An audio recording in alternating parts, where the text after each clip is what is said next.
Estamos de volta com o CJC Mais para todo o Brasil. O cara deu uma tossida aqui, tô até preocupado. Né? Tá poluído aqui, né? O ar sempre está muito poluído, né? Ah, caraca, você falou isso olhando pra mim?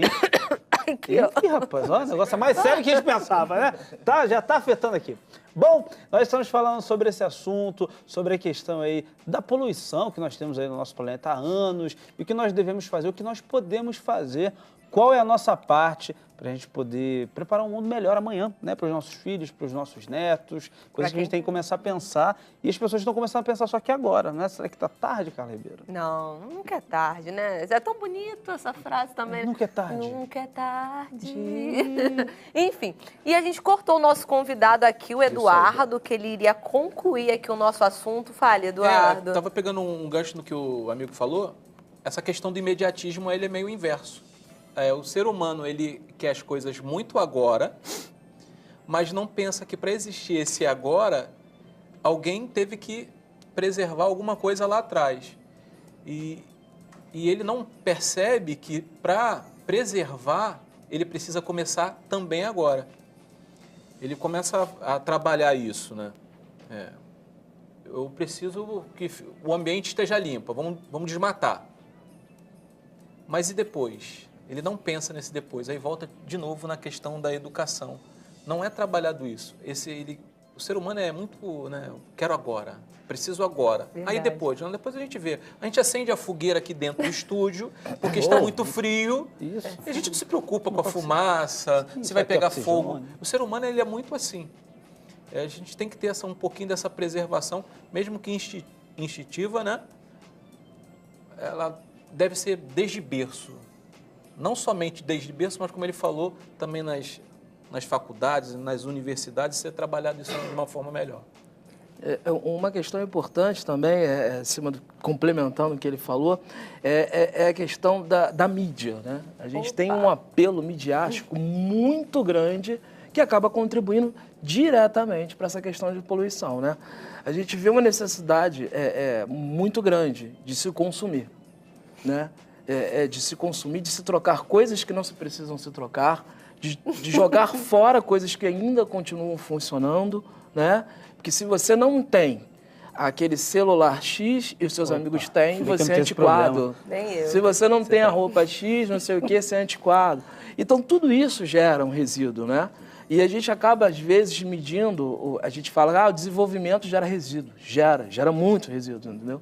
Então, o fato de você ser uma pessoa, às vezes isso acontece, que as pessoas vão lá em casa e vê a geladeira velha com um pinguim lá em cima, a geladeira está funcionando. Eu sou assim com o celular. Meu querido, já está funcionando, o celular fala, então está ótimo, entendeu? Mas a mídia tem um papel fundamental nisso, né? Na verdade, a mídia é um artifício usado aí pelas grandes empresas capitalistas para conseguir fazer isso. Então você chega em casa, liga a sua televisão e tu vê, eu tenho que consumir, eu tenho que consumir, eu tenho que consumir. E tem um agravante, os produtos estão cada vez mais descartáveis. Sim.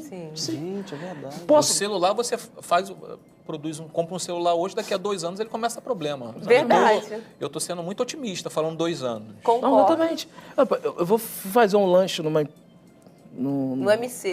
Na franquia X aí. MC. E a quantidade de caixas e papéis que eu tive que desembrulhar para chegar ao hambúrguer. Verdade. Tá comendo quase com a caixa, né?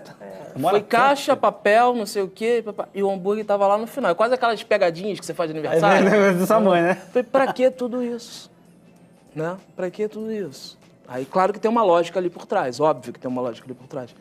Mas é essa coisa, que se você não comer no X ou comer no Y, às vezes você, sabe, aquele apelo, isso tudo acaba gerando um impacto e aí poluição e tudo isso que a gente está discutindo aqui. Então, a gente mudar o estilo, mudar a visão de mundo é uma coisa também importantíssima. E, claro, isso é um papel mesmo da educação. Fazer com que essa juventude que está aí, ela tenha uma visão diferenciada. E não é fácil. Porque se de um lado você está falando isso, em casa a televisão está falando o contrário. Não é um papel fácil. Né? Às vezes eu me pego fazendo isso. Né? Fazendo algo que eu preguei ao não fazer. Então é uma coisa meio difícil. Tá? Então, como que a escola, gente, como que o nosso governo, na visão de vocês, o que a gente tem que fazer? Qual o primeiro passo que a gente pode fazer para começar a mudar isso? Para ontem? Sem querer rasgar seda, mas um passo é esse que está sendo dado agora. um programa em que leve para as pessoas essa conscientização. É lógico que ainda não vai atingir os nossos governantes. Quem dera, né? Essa proposta de educação comece a pensar isso de uma maneira mais eficaz, efetiva, que atinja realmente não somente as grandes elites, não varrer a sujeira do Rio de Janeiro para debaixo do tapete, para os arredores, né, para as comunidades, que seja pensado isso de cima para baixo. Porque que a gente está reclamando, a gente está de baixo reclamando, ó, não faz mais nada porque eu não estou aguentando. Mas existe uma galera que lá em cima que está produzindo. Então, acho que dentro das escolas é preciso ter isso. Eu estava falando até com o Sérgio lá fora, essa questão de escola, né? O assunto era outro, mas serve como resposta. Existem escolas municipais, que é tão banalizada, né? Municipais e estaduais, que as vagas são disputadíssimas. Por que essas escolas em específicos, as vagas são tão disputadas? Porque a direção daquela escola leva o ensino a sério. Ela cobra dos professores para que eles também levem o ensino a sério e possam produzir.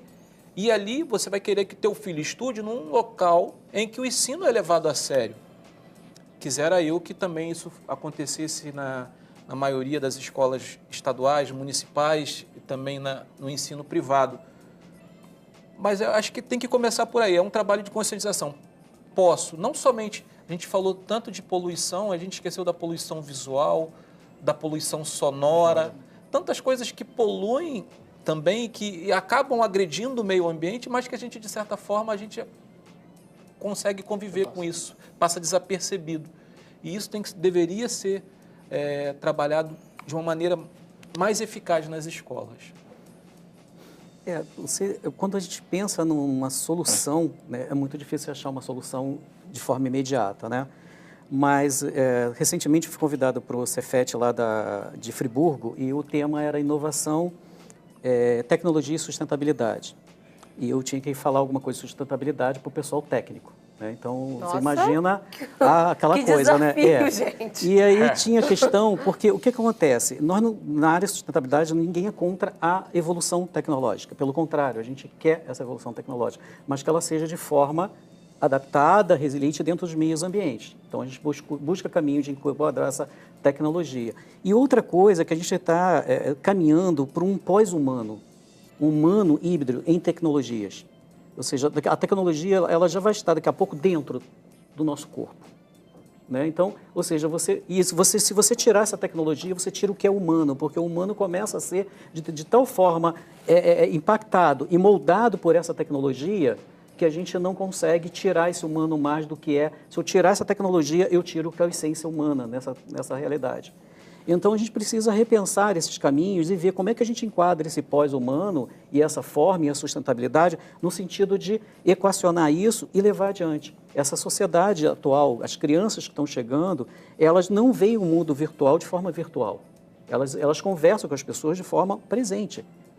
Então, a criança está em casa, ela estou sozinho, estou conversando com um colega. Né? E onde estão esses colegas? Ninguém sabe, né? Você fica lá distante. Então, essa tecnologia ela vai impregnando, mudando o imaginário, mudando as reações humanas, moldando novas formas de pensar. Então, a gente precisa realmente ficar muito atento a esse processo que nós estamos. É um momento único, singular, que a humanidade vive. E em todos os aspectos. No sentido de repensar o que nós somos, enquanto humano, e repensar, enquanto humano, se nós fazemos parte ou não dessa natureza. Ou se a gente precisa ir para Marte. Rapaz, que a gente não precisa ir para lá, né? Imagina a passagem, quanto deve ser.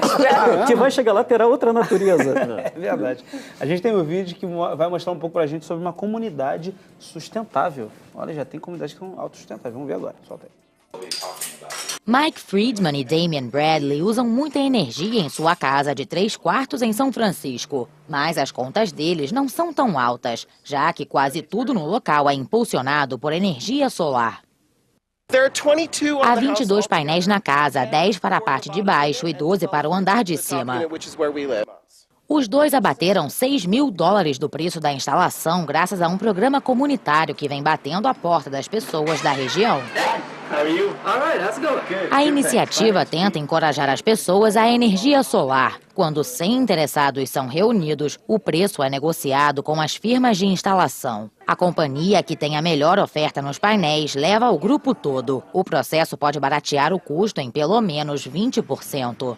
Christopher Macy é gerente de vendas de uma dessas empresas. De acordo com ele, é difícil para um americano brigar por preço, já que quase ninguém entende muito sobre energia solar.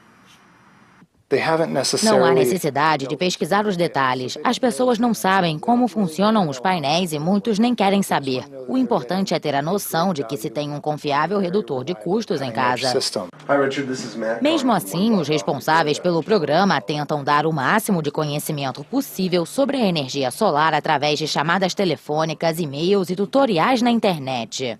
Até agora, o grupo teve sucesso e possui 1/4 das contas de instalação em São Francisco. Dave Lorenz fundou o programa e afirma que logo poderão ir além da energia solar. Esperamos ter mais a oferecer em energia sustentável, ajudar as pessoas a comprar em grupo carros elétricos, por exemplo. A empresa lançou o programa recentemente em Nova Orleans e Denver, onde a iniciativa também faz sucesso. O que vocês acham dessas alternativas, né, para a gente se tornar mais sustentável? A gente, se eu não me engano, não tem muito a ver com a questão da poluição também, né? Não sei se está intimamente ligado. Mas se pessoas adotassem essas questões, melhoraria mais o ambiente ou melhoraria mais a vida dela? Porque ela ia economizar mais, né? Então ela não teria... Em São Paulo teve uma situação, se não me engano, foi em São Paulo que teve uma situação dessa que estavam processando, inclusive um morador, porque ele deixou de consumir a luz, né? Uhum. Lá no caso não é Light, é outra prestadora de serviço. Eles estavam num processo judicial por conta disso, que o cara não queria mais utilizar aquele serviço. Estava numa confusão dessa aí com a prefeitura lá por conta disso. Infelizmente, basta saber, se você não consumir água alguma na sua casa, mesmo assim você recebe lá as taxas de serviço. Sim, a mesma coisa. Bonito. Bem, assim, eu acho que o Sérgio vai contribuir muito mais. Mas um dado interessante, não sei se ele tem esse dado, assim, eu tenho alguns conhecidos que trabalham com empresas de produção de células, né, para captação de energia solar. E assim, nos Estados Unidos, a matriz energética dos Estados Unidos é termoelétrica, né? Eles não têm uma fonte de água como nós temos aqui. E a nossa matriz, ela é hidrelétrica. Só que a matriz hidrelétrica aqui no Brasil acarreta uma quantidade de serviços junto com elas. Então, assim, hoje nós temos empreiteiras que ganham muito e muito bem para produzir uma hidrelétrica, né? E você tem toda uma questão de empresas associadas à produção e geração de energia. Então, quando você chega com energias alternativas, que é o caso que foi mostrado ali no vídeo, aqui no contexto brasileiro, onde a grande, eu não sei se 78, eu não sei, um número desse, % de energias que nós consumimos através da hidrelétrica, fica complicado se esbarrar com esses grandes, né? Porque já tem um cartel em cima da hidrelétrica. Então, é meio complicado. Não sei se o Sérgio tem essa noção, Sérgio, sustentabilidade. Da próxima vez ele vai sentar do lado de cá, a gente está jogando tudo para ele. Sustentabilidade é com ele. Mas a gente vai precisar terminar o programa agora. Peço perdão e agradeço muito pela presença de vocês, gente. Obrigado mesmo por fazer com que esse tema, que é um tema que está em voga, que é o que a gente precisa sempre estar falando, né, ficou de uma forma bem esclarecedora para todos nós. Eu vou pedir para vocês deixarem contatos, redes sociais, e-mail e o que vocês quiserem. Bom, começando pelo nosso querido Eduardo, só olha para aquela câmera ali, fica à vontade, Eduardo. Bom, foi um prazer, eu agradeço pelo convite, né? Vai estar aí na telinha os meus contatos. Eu queria aproveitar fazer um esclarecimento. Eu nem sempre fui professor, né, de História, formado em História. Eu, 18 anos guarda municipal e desde 2014 estou nessa minha jornada no caminho educacional. Então, se você tem aí uma escola, tem aqui um professor precisando de emprego, porque não abre concurso para professores de História. Então, é só procurar, o contato está aí e desde já eu agradeço pela oportunidade. Aí, ó, tá precisando de aula particular também, né? Se estiver precisando, Tamo só mandar junto. o contato. Sendo história, Everaldo, fique à vontade também nessa câmera. Primeiramente, queria agradecer aos meus companheiros aqui, que acabei aprendendo mais do que contribuir com meus amigos, né, ao programa, pela iniciativa e focar de novo na questão ambiental sobre a grande solução. É uma coisa muito difícil dizer se há uma solução a curto prazo, mas ainda continuo afirmando que se alguma coisa pode ser mudada em qualquer caráter, eu acho que por educação a gente se conquista. E a gente tem vontade para que isso aconteça. Só falta a gente realmente arregaçar as mangas e batalhar para que isso aconteça. Meus contatos estão aí, fico à disposição para qualquer pergunta, qualquer outro esclarecimento que possa acontecer depois e agradeço aqui os meus amigos pela oportunidade. Show de bola. Sérgio, a sua é aquela ali, fique à vontade para deixar os contatos. Eu primeiramente agradecer, né, a vocês aqui, né, todo mundo aqui, os colegas que participamos aqui, foi um debate bom, gostoso, tranquilo, né?